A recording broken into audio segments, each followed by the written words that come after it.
Congresswoman Lee, welcome and thank you for joining us. You may present your opening statement when you are ready. Well, thank you so much for inviting me to be with you today. And thank you for lifting up and reminding us of Senator Feinstein, because she was truly a trailblazer on so many issues for California, our country, and our planet. Just a couple of things about my background. I was born and raised in El Paso, Texas. For those of you who don't know me, in an immigrant community. My dad was in the military, Lieutenant Colonel. He retired from the Presidio of California. I raised two small children as a single mother. I had some unfortunate circumstances on public assistance, Medi-Cal, food stamps, but I was able to work my way through college, Mills College, University of California at Berkeley. I have a background in mental health, my MSW, and all of my life I have fought for rights, for peace, for justice, and want to take my perspective and my lens into the United States Senate so that I can continue this fight for our climate, for justice, and for peace. Thank you so much, Congresswoman. Our first question is on the issue of anti Semitism. Anti Semitism is at an all time high. According to the ADL's most recent data, there were over 3,000 anti Semitic incidents in the United States in the 3 months following October 7th, representing a 360% increase from the same period last year. In addition, protests and threats targeting Jewish individuals, businesses, and institutions have forced the Jewish community to enhance security across the country. What steps have you taken in Congress and would you take if elected to the Senate to combat the rise of anti Semitism and hate?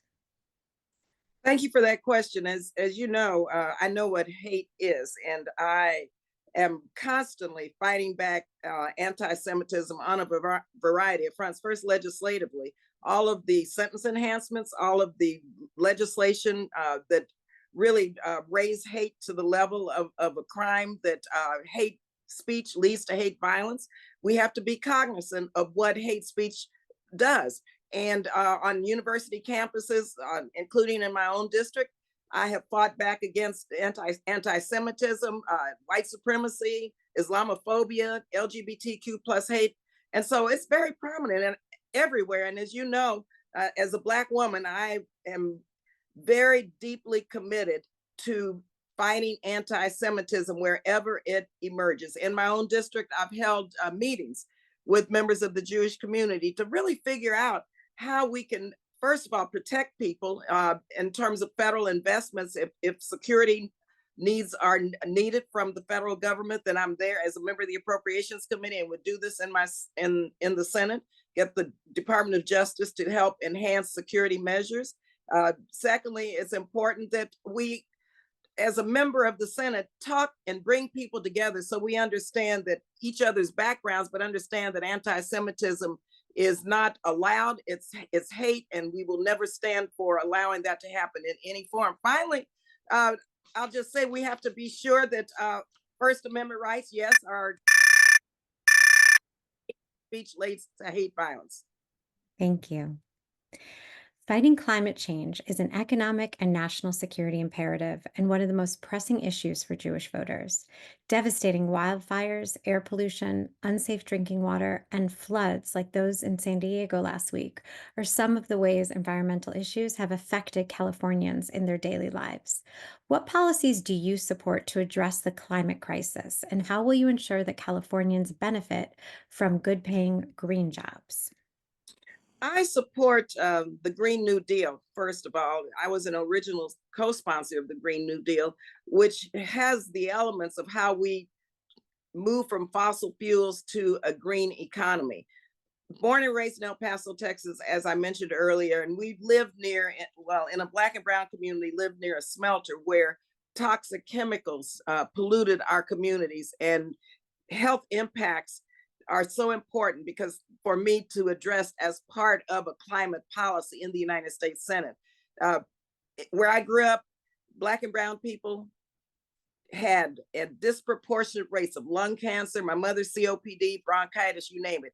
So in the Senate, I want to include this effort to include climate justice in our overall climate policies and make sure that for our workers and employees, we have a true transition in terms of a just transition from positions and jobs and employment in the fossil fuel industry to a green economy. And that means we have to make sure that our labor unions are at the table, that we invest in pension funds, in wages, and in benefits that are comparable to what an employee is making currently, while we do the retraining and the workforce training as we transition into a green economy. California is leading the way, and I want the federal government to use more of California's policies, but move forward and put climate justice as part of the mix.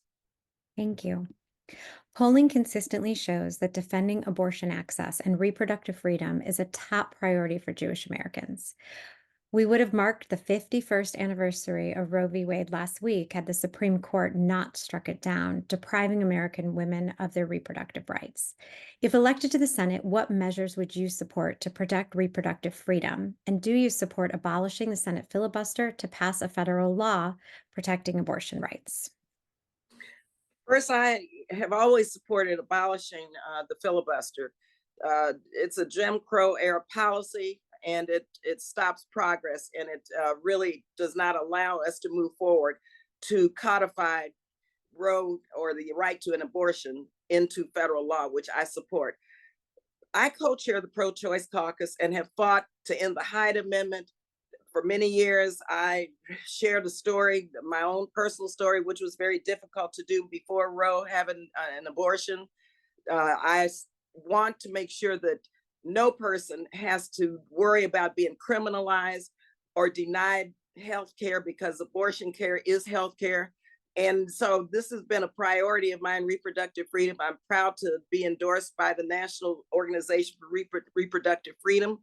And in fact, it's a priority for me in the Senate to, one, make sure that we codify into federal law the right to an abortion, but also to end the Hyde Amendment, which, impacts Black and brown women disproportionately and low income women.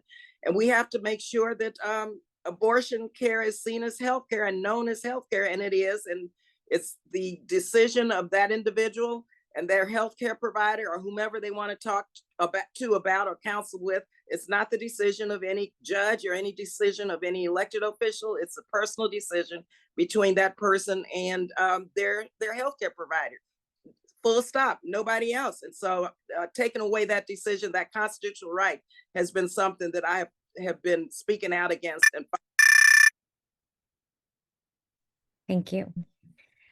As Jewish Americans, we understand the importance of humane immigration and border security policies that accepts refugees and asylum seekers and provides pathways to citizenship.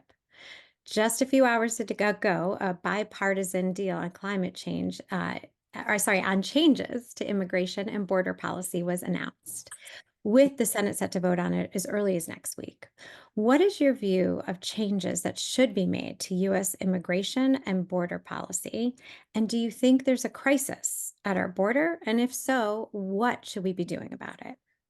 well, yes, there's a crisis at our border, but let me tell you, I believe that border security won't work without comprehensive immigration reform.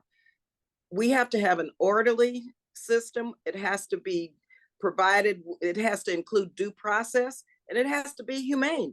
This country was built on the values of immigration and the rights of people to come to our country within an orderly system. And right now, that those laws are not, even our asylum laws right now are not being complied with. And so it's important, and I'm not sure if this border security deal includes the criteria that I want to look at the bill if it gets to the House through that lens. But we've got to understand that immigrants in California have helped build this economy. What Governor Abbott and others are doing by sending immigrants to communities throughout the country, that's dividing immigrants against our residents. And in fact, the federal government should be investing in our communities now so that these immigrants can have a humane pathway to a green card, which I support after 7 years being here, Senator Padilla's bill, but also be able to contribute to their well-being and also to our economy. Jobs in the private sector are their vacancies, and immigrants could fill these jobs. And so immigration policies are policies that have to be humane, they have to be orderly, and they have to be, with due process, which none of that right now, I don't believe is part of our immigration system. Thank you. We'll now move on to two questions that have incorporated questions that were sent in by the audience. The first one is about Israel. On October 7th, Israel was brutally attacked by Hamas, which perpetrated the largest massacre of Jewish people since the Holocaust. In the nearly 4 months since, Israel has sought to destroy Hamas's infrastructure in Gaza, and the Biden administration has strongly supported Israel's security and right to self defense. What is your view of Israel's ongoing military operations in Gaza, and do you support calls for a ceasefire? Right away after the horrific events of October 7th, I condemned this attack, the Hamas attack, condemned terrorism, and understand that I want everyone to understand I've been to the region many, many times, and Israel's security is extremely important. And what takes place as it relates to uh, eliminating Hamas is very important. What I don't think will ensure Israel's security is killing 26,000 women and children and civilians. I believe in a two-state solution, and I believe that the path to a two-state solution and peace and security for the Israelis and the Palestinian people is calling for a permanent ceasefire. We have got to, and I hope these negotiations are accomplished, because we saw what took place when there was a ceasefire in November. We've got to make sure that the hostages are released, and we can't do that while this war is taking place. And so I have called for a permanent ceasefire, and I do believe in a two-state solution. And I believe that what is taking place now is counterproductive to Israel's security. Thank you. Our next audience question relates to affordable housing. Affordable housing remains a top priority and one of the most pressing issues facing people in California. High costs of rent and housing have plagued California for decades, and far too many people lack housing and experience homelessness. If elected to the Senate, how would you work to address this important issue for those in California? Housing is a big issue for me. It's a top priority issue, and the affordability crisis is in California is directly related to the cost of housing and the cost of childcare, and the fact that wages have not kept up with the cost of living. I know, unfortunately, I had a time in my life when I did not have a place to live. I was unsheltered, and it's important that we see, first of all, and acknowledge the fact that housing is a basic human right.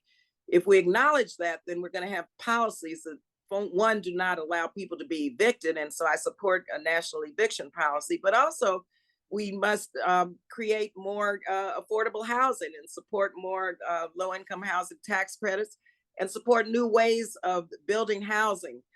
Also, in California, we have what, 2,500, 3,000 just for a one bedroom apartment in some places, one bedroom house. We have to help people with deposits so they can get shelter. And right now, I'm working on my bill that I want to continue in the Senate that would make investments in HUD that would provide $10,000 to $15,000, which is what people need just to be able to rent a safe place to live. And that's unconscionable that we have to come up with $10,000 or $15,000 if you're a minimum wage worker. And so we have to see a housing and affordable housing as, one, building more affordable housing, two, making sure that low income people have access to security deposits, three, making sure that the rent is such that Section 8 vouchers are expanded and other. Thank you. You now have the opportunity for a 1.5 minute closing statement. Well, thank you for inviting me to be with you today. I think that what your agenda is, and I appreciate being able to read all the issues that you all are champion, because your fights have been my fights and continue to be. Fixing our democracy is extremely important. I'm the lead plaintiff in the lawsuit against Donald Trump, Proud Boys, and the Oath Keepers. It is important to me that we hold Donald Trump accountable, And in fact, I called for his impeachment in 2019. Secondly, voting rights is extremely important to me. I know what it is not to be disenfranchised, and I'm very aligned with you in our fight to make sure that we address voter suppression and enhance our voting rights, not only in California but throughout the country. I think California is leading the way in voter participation, but we have a long way to go. And in the Senate, I would want to champion our John Lewis Voting Rights Advancement Act and all the other advancement acts for voting rights. Also, when you look at the fact that the economy is not working here for everyone in California, and I want to be a champion for those 20 million people who live one paycheck away from poverty in California. California is a wealthy state. We shouldn't have people who make $15 an hour having to commute 2 and 3 hours a day to work because they can't afford to live in their community. And so we must, and I want to champion in making sure that we raise the minimum wage to a living wage, because that's the only way people can afford to stay in California, raise their families and children, and it's dream. So thank you all again very much. Thank you so much, Congresswoman. We appreciate it.